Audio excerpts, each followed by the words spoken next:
Grace and peace be multiplied unto you. I welcome you to today's lesson. So, in this week, in our 4 weeks, incoming 4 weeks session, we will be doing a lot of writing. Now, the importance or the reason why we are going into writing it because a lot of the time I realize that when I ask you to actually explain something, it's either the explanation is coming from Google or Wikipedia or directly from the book. Now, it's important that as students, you actually become or gain the ability to actually express yourself, all your thought processes, to express yourself very well, precisely and exactly what you want to say in your own words. But then you can actually pick ideas from wherever, whether Google, videos, wherever. Just pick those ideas and then think about them and write them in your own words.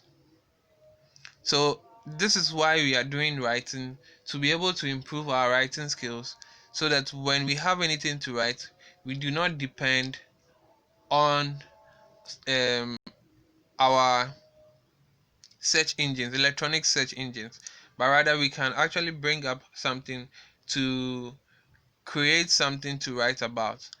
And writing actually depends on reading.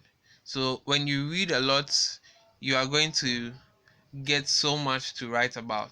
So I encourage you to continue reading, read storybooks, read articles, read magazines, read books, read your textbooks to get so many ideas so that you can easily write. So this week we'll be looking at narrative writing. And like the name suggests, narrative writing simply means a piece of writing which actually tells or narrates a story. So we'll be looking at narrative writing this week. Now, why do we need to adopt the habit of writing? Writing equips us with communication and thinking skills. Writing expresses who we are as people. Writing makes our thinking and learning visible and permanent. So, usually, if you want to go higher in the academic ladder, you will be faced with questions that you need to write about. So, you would have to write a lot. And it's important that you build your writing skills as early as possible. Importance of writing skills. Now, writing enables you to communicate your message with precision, correctness, sureness, efficiency, accuracy, and exactness. Let's say you had a dream and you want to write about your dream. Now, it's very important that you write very well so that people reading your writing can actually picture the dream you have. Now, that is how a good writer writes. When a good writer writes, you realize that whatever he or she has encountered or is talking about, people can actually feel it. So it's important to develop your writing ability and to know the tricks with which you can use to ensure that anyone who reads your work will be like, whoa, what an amazing writer. So narrative writing is a type of writing that has a story, character, conflict, or other essential parts of a story. This is often synonymous with a story. Writing is a skill and needs to be developed with constant practice. Let's look at an example of the topic of a narrative writing. So, example, you are given an essay like this. You have been given a day off from school. Tell us about how you spent your day. Now I'm going to break it down how you can actually write a narrative essay like this. So continuation.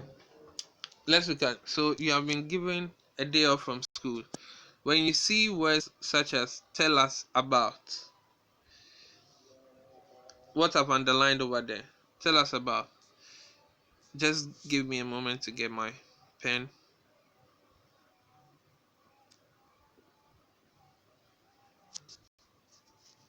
Okay, so I'll get my pen in about 10 seconds and then we continue.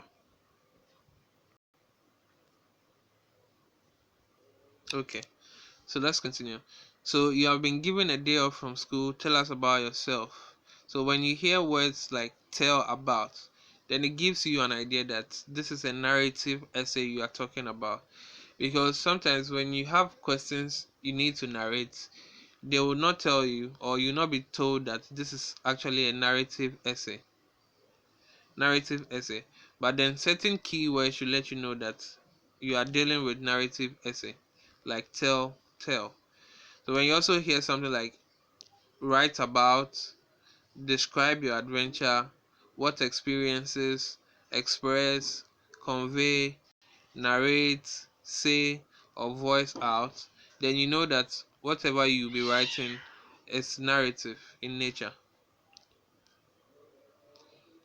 So things I might have done, you can have things I might have done or might want to have done on a day from school. So the next thing is you have to look at ideas to put in your narrative essay. So you have to look at ideas you want to talk about. Now, when you have a narrative essay, you can't just start by writing. Everything has to start from a building. You have to build everything. So you need to actually make a 7 point list where you put down ideas you will be talking about in your narration.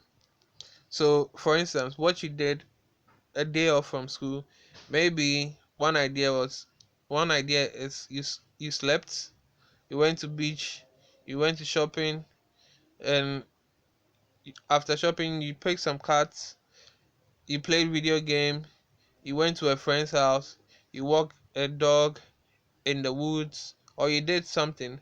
Now it is very important that when you are talking about essays, you identify whether it is fiction or non-fiction. Now, fiction means that it's something you are making up, you are creating yourself. Non-fiction means that it's something that is true, something that happened to you. So you have to be able to decide whether what you want to talk about is fiction, should be fiction, or should be something that is true, that you really experienced. And there are ways of writing that. So if it's something you experience, you actually talk about it from your experience or from your point of view. So before you start any writing, make a list of ideas you want to talk about or the essay is talking about. Make at least 7 points, put them down on paper, and then think through about them. Now, the next thing is there are certain structures you need to follow when narrating something or when writing a narrative essay. So, in the beginning, you need your beginning to be very, very grabbing, something that catches the attention of the reader. So, attention grabbing beginning is very key. For instance, if I'm supposed to write an essay of what's happened when I was on vacation, I could start by saying something like so let's say one early morning, or in the darkness of the night, I woke up, and then I realized that there was thunder striking, something like that, something that catches an attention. So words like darkness when I said words like darkness and thunder, I think you actually saw some pictures of a night of darkness and thunder. So these are actually words that come with pictures. So these are words you need to use for grabbing the attention in your in beginning. Now you can actually talk about, so next thing is the setting. Setting is the time and place. So if you want to introduce a time or place, you ask yourself this question, like when did the event happen, what I'm talking about, when did it happen, where did it happen, and you can use certain adjectives to actually make them clear. For instance, when did it happen, you can say one early morning, when the during the time, or when I heard the cock crowing, or something happened when the cock crows. It just tells you that it happened in the morning. Or where. Where simply talks about where exactly the thing happened. So was it at the beach? Was it deep down in a tunnel somewhere? Something happening. So these are things you should just think about when you are writing your story. And character. Character has to do with the person, the main character. So sometimes if the story you are writing is about yourself, then you are the character. So you can actually describe yourself, make a physical description. If something got you bent, actually describe the situation, saying that the hot water poured on your skin and you felt that the skin was peeling off, something like that. So a little bit of exaggeration in your narrative is also key to actually grab the reader, so that the reader sees that yes, this thing is very interesting. So beginning of every narrative starts with the setting. The setting is where you describe the place and the time and what happened. The middle is a turning point to talk about the things that happened. So it's the middle section. It gives us the body of what exactly happened. It goes into details and explains whatever happened. And the climax. So the climax is the end. The end of your narrative should be at least emotional, if not sad, happy. It should be emotional. It should have some emotions attached to it, so that we can actually say, oh yeah, so at the end of the day the writer was happy, at the end of the day the writer was sad, at the end of the day the writer didn't like the experiences he or she went through, so that we can actually know things like that. And then when you're ending a story, you can end it.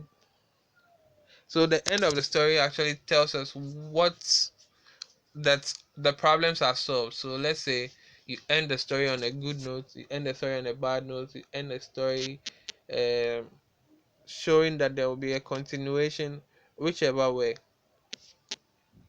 So this is the flow of narrative.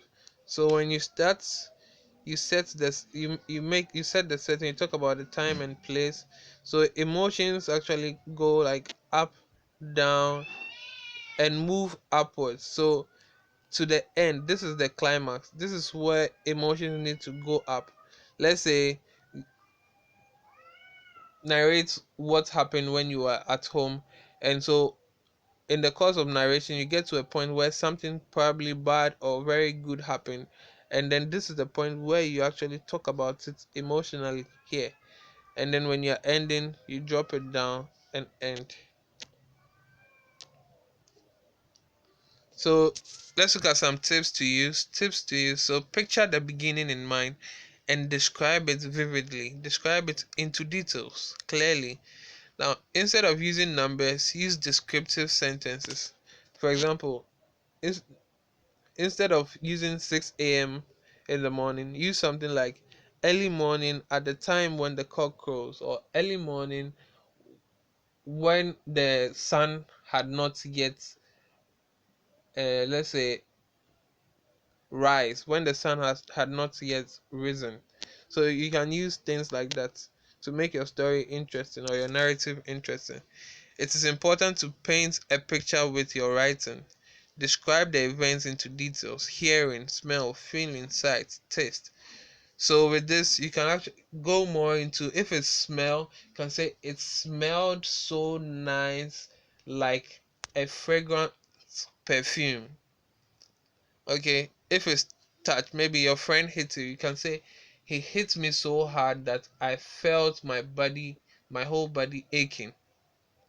So things like that. Now every story has a star and you need to describe the star very well. So if the story is about you, you need to describe yourself very well. You need to talk about yourself very well, so that the reader can know whatever you are talking about. And remember that the goal of a narrative is to create an emotion in the reader. You want the reader to feel the emotions you felt during when you were describing it. And the end of your narrative should end in style. You can actually end your narrative with a quote, end it with a question or a riddle or make a strong announcement. So let me just give you an example.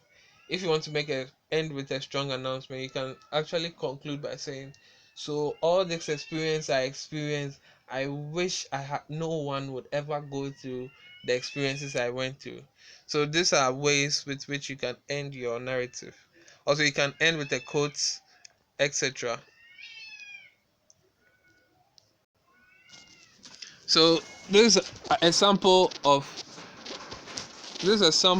a narrative, and you can see how it is. Sorry for the background noise. You can see how it is. We have the title, and the title is there. We have the introduction, like, so let's read it. My grandpa always tells me that people who laugh at their own mistakes will get everyone else to laugh along with them. So this is the introduction. Yesterday I learned that he is right. So it's an interesting one. So the introduction tells you that yesterday he learned that he is right. Now we want to know what he learned. Beginning of the story. Stay in line, Mrs. Martin said. I knew right away that my friend Naomi wouldn't be able to cut. I looked at Naomi and frowned. Soon the line began to move faster, and I followed along, hoping that there would still be pizza. When I reached the counter, I looked at the choices. I could only see chicken and mashed potatoes, macaroni and cheese, and fish. I could hear the rumbling of my very disappointed stomach. You see here, the rumbling of my very disappointed stomach. So those are how to make the story interesting. Then out of the corner of my eye, I saw one last piece of pepperoni pizza, and I got excited.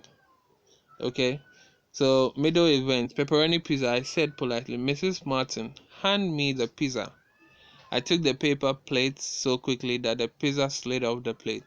I tried to save it, but the pizza landed in the pan of hot, buttery mashed potatoes. I could feel my face turning redder and redder. All I could hear was laughter from the kids in line. As I looked at the upside down pizza, I heard Mrs. Martin's voice. Maria, would you like a side of mashed potato with your pizza? So end of story. I looked up and saw Naomi. She was laughing too with a nervous smile, and I said, of course. Mrs. Martin smiled and scooped the mashed potato pizza on my plate. I looked around at my friends and we all laughed again. I never really believed my grandpa until I saw my friends laughing with me. The laughing made me feel good instead of just clumsy. So you can see that it ends with an announcement. Okay, so these are ways with which you can go to write your narrative essay. I'll give you a sample of narrative essay to write, and then I hope this video will help you write them well. Until we meet again, have a nice day. Bye bye.